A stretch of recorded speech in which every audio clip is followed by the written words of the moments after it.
Good morning, good afternoon, good evening, one and all. Thanks for joining us in the Voice of CIO episode. I'm your host, Suresh G P, and we bring in the cutting edge CIOs who are pioneering transformations across different geographies. And I'm so glad and excited to kickstart this new year with Andrea Ballinger, who is transforming the world of higher education as well. CIOs driving digital transformation. So, just a little bit background of Andrea from ERP overhauls to AI adoption. She's actually redefined how universities operate, teach, research, and serve. So, Andrea Ballinger is the CIO at the Oregon State University, a transformative CIO who has turned strategy into outcomes.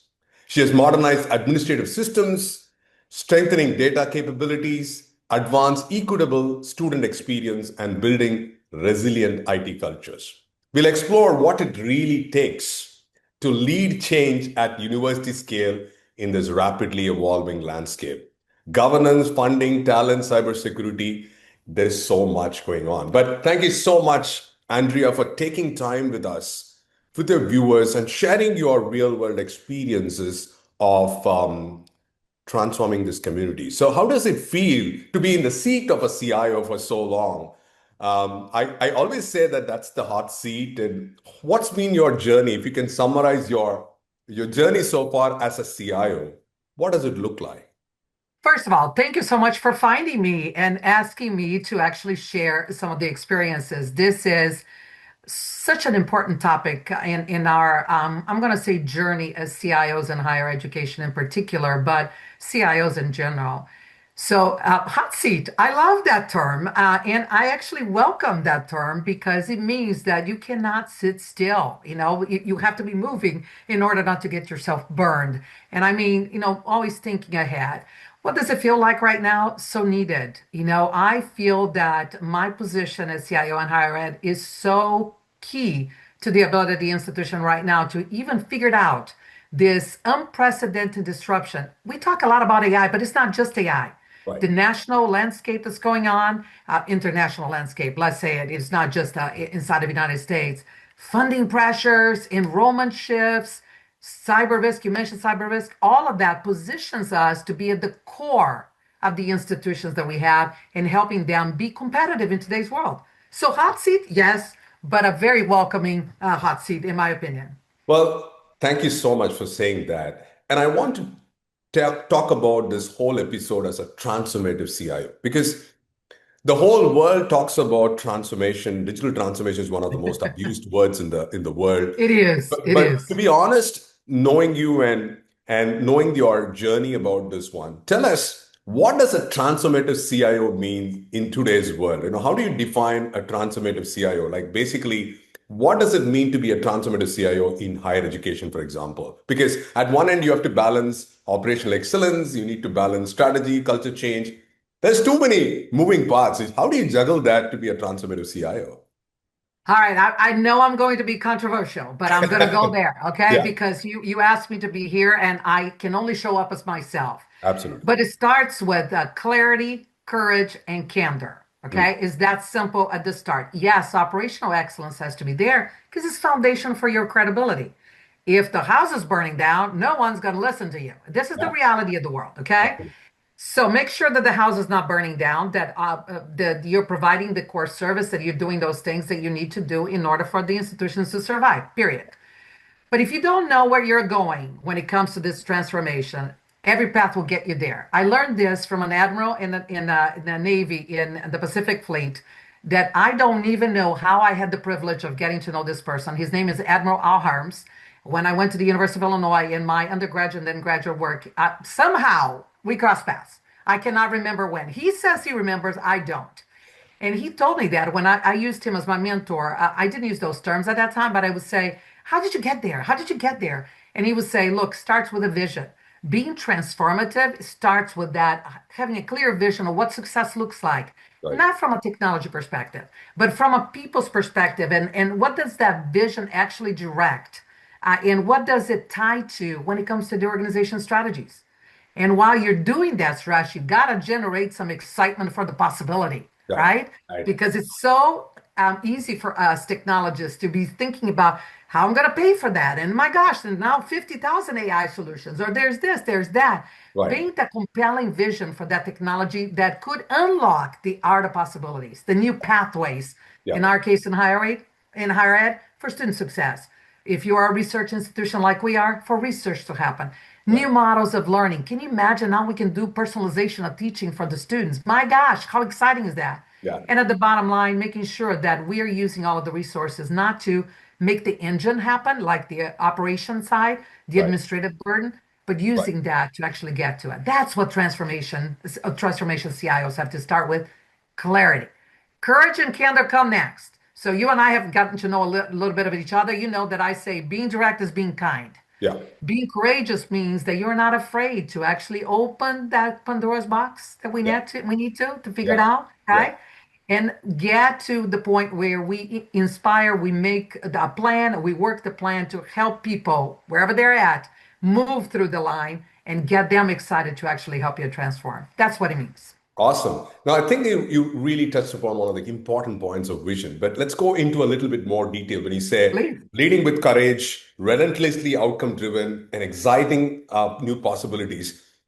How do you get a seat at the table? A lot of times CIOs are, I mean, I'm sorry to say, sometimes it's order takers, just do what we are asked to do it. So how do you elevate yourself to get a seat at the table where we are driving this whole transformation? Because today technology is at the center, Oh, yeah. but businesses are also struggling. There's so much going on, AI, machine learning. Hey, hold on. I just want to get a feel of what is happening. So as you step in to become strategic, what does it take for you to get a seat at the table to drive that? Because I know you have the courage and other stuff, but you need to get a seat to start calling the shots. So how do you kind of advise CIOs to earn the seat in the institute and start professing strategic? You start by not saying that I don't have a seat at the table. Let's Right. be very honest, because Sure. this is very, very clearly something that we have done in the past, Right. Suresh, that we have to stop saying. Yeah. So what, from my perspective, is influence. You start by demonstrating the ability to actually look at the institution's mission, Yeah. not technology, Yeah. institution's mission, and saying, how can I use technology and data to unlock that potential? Yeah. Think like they are thinking. So step into the foot of the president or the board of trustees or the provost or the CFO, and you ask the question, what is keeping them up at night? What Correct. are they saying that will be successful for them? At times it's really personal. What are they saying in their podcasts, on their social media, or what are they proud of? And finding how we in technology and us as leaders can actually help them unlock that potential. Starts there. Second one, building relationships. Higher ed is all about relationships. Like it or not, credibility needs to be there because you have to deliver. But it's also about you getting to know people on a human basis. Yeah.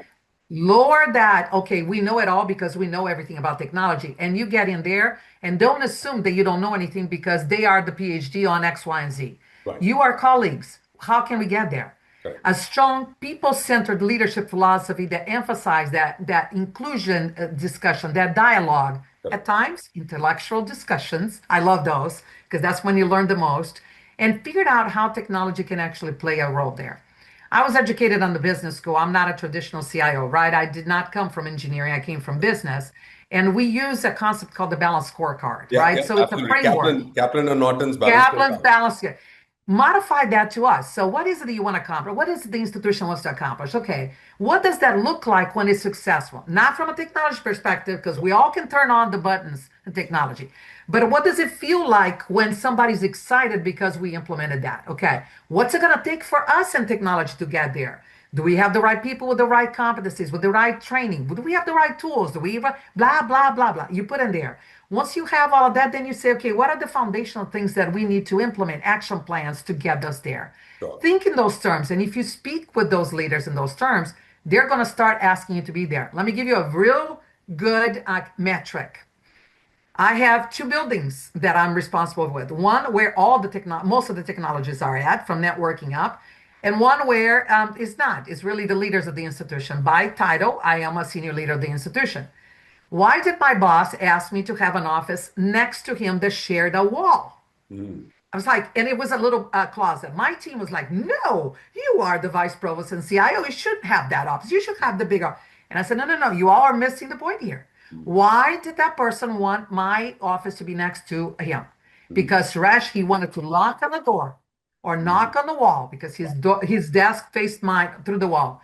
And Nice. he wanted to talk strategy. He Right. figured out that I could see things, Mm. not speak technology only. Now, when I needed to, of course, I could switch the mode, Sure. but say to him, look, you know what you could do, or we see things across all aspects of the institution. Sure. We are better positioned than most to be able to be strategically engaged Right. with any of those folks. That helps. So think in terms of that first, and you will be asked to be at the seat. You will be having the problem that I have today and saying, oh my gosh, I have way too many requests Yeah. for people to do brainstorming and being involved with it. But you do that, you get the seat. And you did not ask for the seat. The seat was asked for you. You were asked to be on the seat. Awesome. So I think you touched upon a very interesting point, and I want to deep dive onto that is, well, the way you build your relationship tells you everything. And today, in the world of instant gratification, people really need to understand it takes time and years, you know. I got one of the business partners sent me a handwritten note on Christmas. How many times do we actually do that personalized greetings? You remember those days we used to get I that? It used to do. be some things which we cherish because at the end of the day, human beings are social animals. We need to be Yeah. touched, felt, and felt the presence that we are recognized. And I love the part that you talked about. We need to build authentic and meaningful relationships. And sometimes ego bruises up and say that I am good and this. No, we are in this together. When you have that mindset and curiosity to build that relationship, it really makes it pivotal, isn't it? And let's talk about a very specific part about sweet spot. You know, I always talk about what's the sweet spot for a transformative CIOs to do that. Because one is you really need to look at the president, the provost, and the CFO, right? Because these are three top Oh, yes. leaders. How do you build that strategic partnering? Because each one of them have their own, needs, aspirations, and targets. And you are kind of sandwiched between all three. So how do we kind of balance that whole strategic alignment when it comes to getting that sweet spot? That's an excellent question. And it is something that I learned through the years. It's not something that comes natural for everybody else, but I don't think I measure on the extrovert schema. I am Sure, completely off the charts because sure, I am that person that is curious and it comes in and wants to know about what people are saying. I think that influence is gained on that intersect of the credibility that I bring because I have experience in a particular field, right. share vision because I am well versed on the strategies of the institution. I pay attention on the words used. Mm, I watch the social media. I attend the board of trustees meetings even when I'm not on the board sure, agenda, right? So you're listening into the conversation and also bringing competence, right? If I say X, I'm going to follow up with that. And right, if I don't know something, hey, I don't know it, I'll go looking at that. sure, When you have that, you're invited in with particular groups. But these three roles that you brought up, the president, the provost, and CFO, and my experience, not every institution, all three of them are aligned, okay, in sure. the same institution. So let me just say, in the institution that I have been on, the three have been aligned, and it is an amazing opportunity when that happens. But most of us are in institutions where at least one of them is not completely aligned with the other two. Sure, On the president's side, you have to remember what the role is. The president is here to make sure that the institution has not only the resources, but also the visibility of the world because we are competitors. Like right, it or not, we're yeah, competing for resources.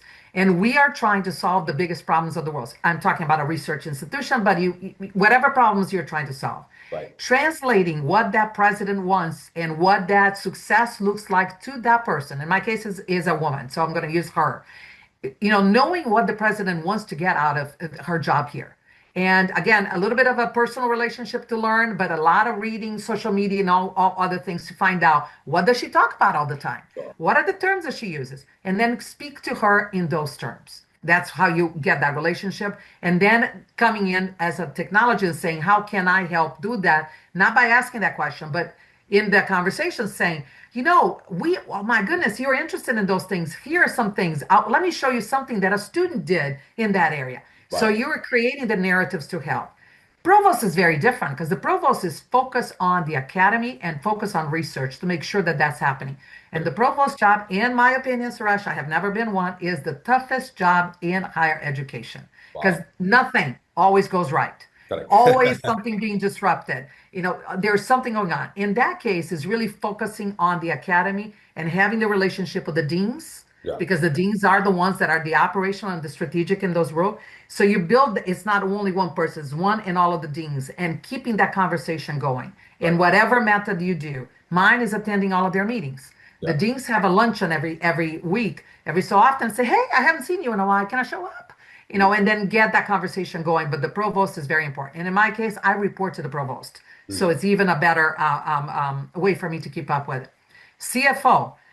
CIOs, not all of us understand that we got to be financially savvy. Yeah.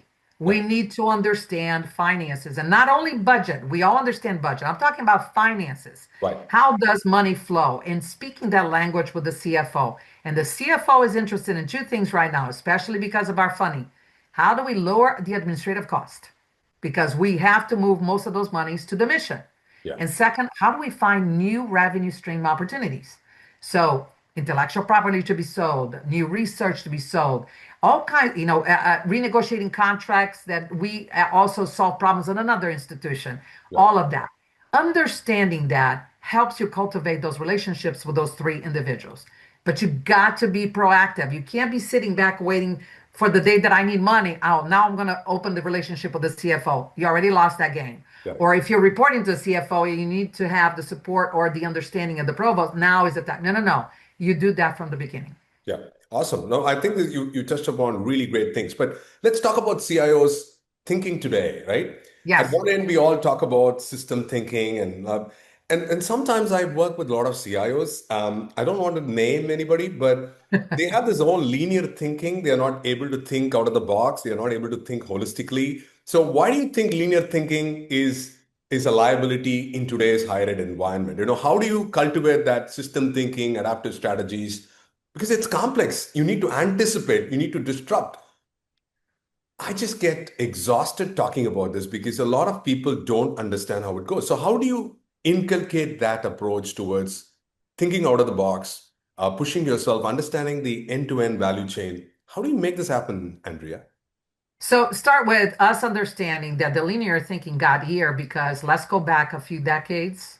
We were given requirements. Do you remember that? Yeah, I'm old enough to remember this. Okay, I'm yeah, yeah, sorry, I'm giving my age, but we were given requirements, and we yeah, did what if then we coded things. It's yeah, very sequential. Okay, let's be honest. yeah, It's a little bit more complicated and complex than that. I get it, folks. I'm trying to answer the question in a short period of time.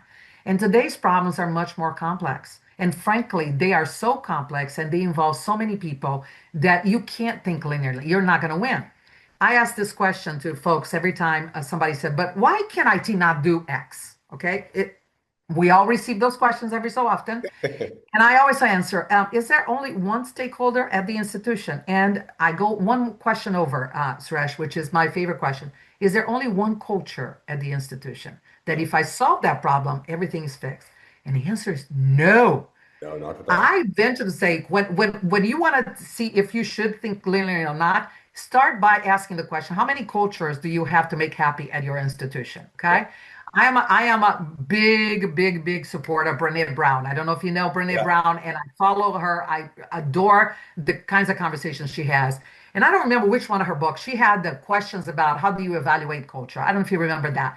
Start by asking every conversation and every relationship you're building, including with the three top leaders. You start asking, okay, what do they reward? What do they punish? What is speeding their ability to say yes to your opinions or not? What rules and expectations are being followed, forced, ignored? And how do people feel safe or not in front of those folks? You start asking those questions and mapping this ecosystem, you find out that no linear solution will meet the needs or the success criteria that these individuals have at all. So then why are we thinking linearly? Throw that out the door. Okay. Throw it out the door. So how do we get to a place where we can actually have non-linear thinking is you start by asking the questions, Rash, of who do you have advising you and who are you listening to as yeah. a CIO? Right. Okay. Are you Is everybody doing I call it bobbleheads. I apologize. That must be a really bad term today. But, the people that are listening to you and they're doing all this, and is that all? So you leave the room and like, everybody agrees with me. Nobody disagrees. Or are you saying, and this is a guiding principle in my team, it is a requirement, and this is how you start changing hearts, including minds. You say, if you bring to me only, everybody says, okay, I will say to you, and it is known, it's an Andreaismo that I say, you didn't ask the people that needed to be asked. Mm, Because if all of your questions are being answered with yes and well, let's move forward, you didn't ask the right people. So are you being inclusive enough to do that? Train yourself to go look for the person that has an alter idea or has an opposing idea or is sitting back there and saying, what is she thinking? Is she completely not? Go seek those people out. And then you create it becomes normalized is the word I want to say, that correct. you have that discussion and you can never think linearly. But that does not mean that you're not outcome driven. You are just getting all of this information so that you have enough valuable point and counterpoint and different ideas that you never thought about that you can do something with. Awesome. Now, this is great. I want to talk about our final question for this episode is from planning to portfolio. So if you look at this Okay. whole part of changing and shifting, portfolio is more strategic, we need to do it, but there has to be a method to madness, right? From the where do we Yes. start to where we do it. So from that particular perspective, when you look at many institutions get stuck in this whole blinking light stage. Well, I like call this as chickens versus eagles, right? Chickens look down and they feed on this whole grain. They're happy with what they have today. They're not thinking strategic like an eagle because you need to soar high, but you need to have eye for the details. So how do you shift that mindset from operational to being more strategic, right? And what kind of transformation approaches will help us to get that wins possible? So for me, there are at least four key moves that you have to make to get there. First of all, and this is a prerequisite, you have to have a desire to think differently, right? I'm assuming we have that because this is what the podcast is about, right? So you start by a shared vision with strong guiding and design principles. I mentioned to you that I put some of those in place, and that is the CIO setting the stage for. I call it no lift and shift. There's no discussion that starts with, but we have always done it this way. Yeah. If we have always done it this way, that means that we have lifted and shifted. We're just status quo. So no new ideas. No penalty if you are trying something after you do due diligence and went bad. No penalty. Okay, we're not going to fire you. We're not going to do that. Normalize the idea that you are experimenting a little bit more. Right?